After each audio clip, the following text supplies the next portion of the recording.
Hello everyone, my name is Austin, and today I want to do a final review on Blue Archive story.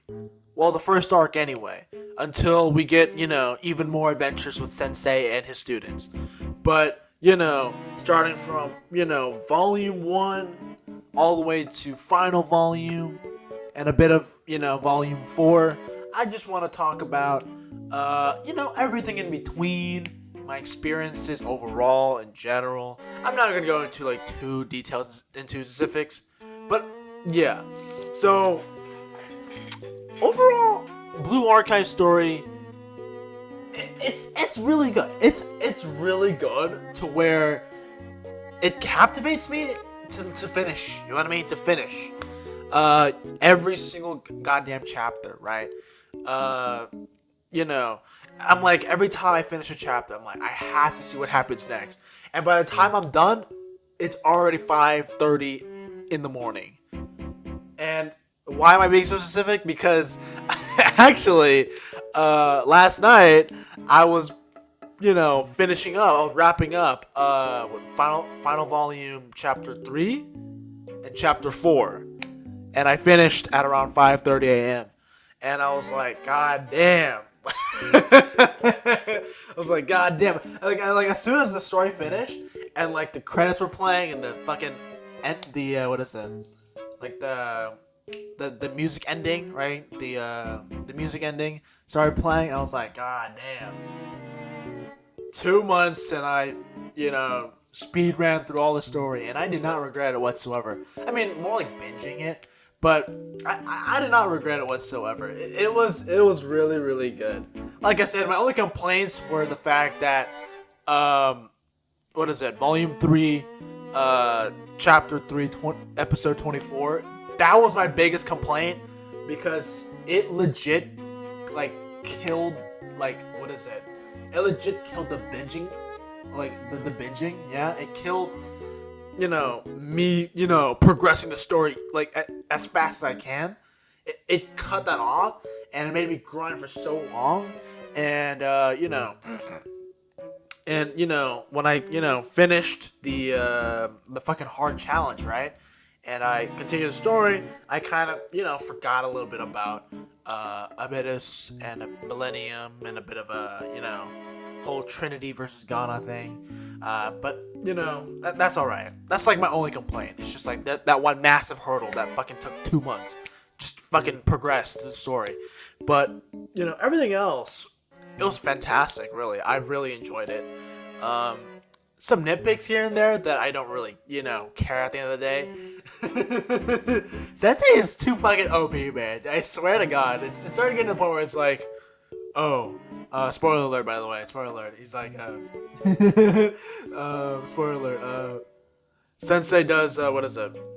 Sensei saves the students, and he has one more escape fucking tool or whatever. He can use it on himself or on another student from a parallel universe.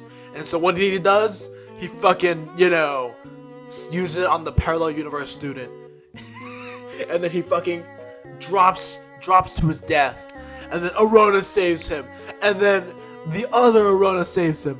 And then OMG, everybody's good. Sensei's alive. Everyone's alive. Oh my god. Oh my god. You know what I mean? Yeah, so I mean, there's that. You know what I mean? But yeah, the final volume was really good. I really enjoyed it. The whole, Shurko terror thing. The whole Shurko terror thing. And, what is it? Our Evil Dead version of ourselves. Yeah, our Evil Dead person. No, okay. Okay, so one of the villains for the final volume, right? It's us, but we're dead and we're evil. Yeah, so I don't know. There was no explanation, by the way. It's just, me from an alternate timeline came across some evil thing, and I became evil and I became dead at the same time. It was epic. It was wild. It was fucking weird. But actually, at the very end, the alternate evil version of me that is dead was also really good.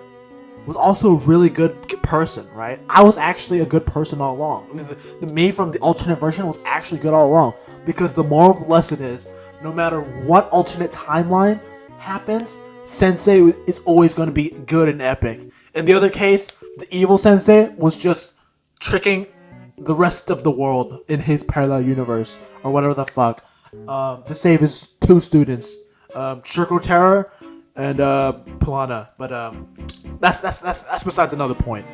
How an OS system can be considered a student is beyond me. You know what I mean? I don't know what the fuck, but but yeah. Other than that ridiculousness, where it's like, what the fuck, alternate, versions or whatever, alternate timelines. It's a bit weird. It's a bit unexplained, but it's cool. I like it. You got some character bonding moments. That's really good. The story arc's really nice, where characters misunderstand each other, and there's entire arcs where they come together to fix that one understanding. Just like real life. Just like real life. Just like real life. And yeah, you see characters that turn evil become good, and characters that you think that yeah, are there any instances where there are characters that turn good that become evil? No. No, it isn't. Blue Archive, it can be gritty at times. It can be gritty, and it can be very dark. But at the very end, you know that everything is going to have a happy ending at the very end. And that's one noticeable thing, right? That's one noticeable thing about the story, is that that at the end of the day, if you just progress, there's going to be a happy ending. There is. That could be a detriment to some people, where people are like, oh no, I want this sad ending right now. I want these people to die right now. It will make the story even better. You know what I mean? If you're one of those type of people, yeah, the story's pretty cheesy. The story is pretty generic. You can guess what happens, but whatever. But that's what I like about it. I'm like, yeah, you know what? Maybe some things should always have a happy ending, right? And Blue Archive is one of them, and I'm happy with that. Really, I'm happy with that.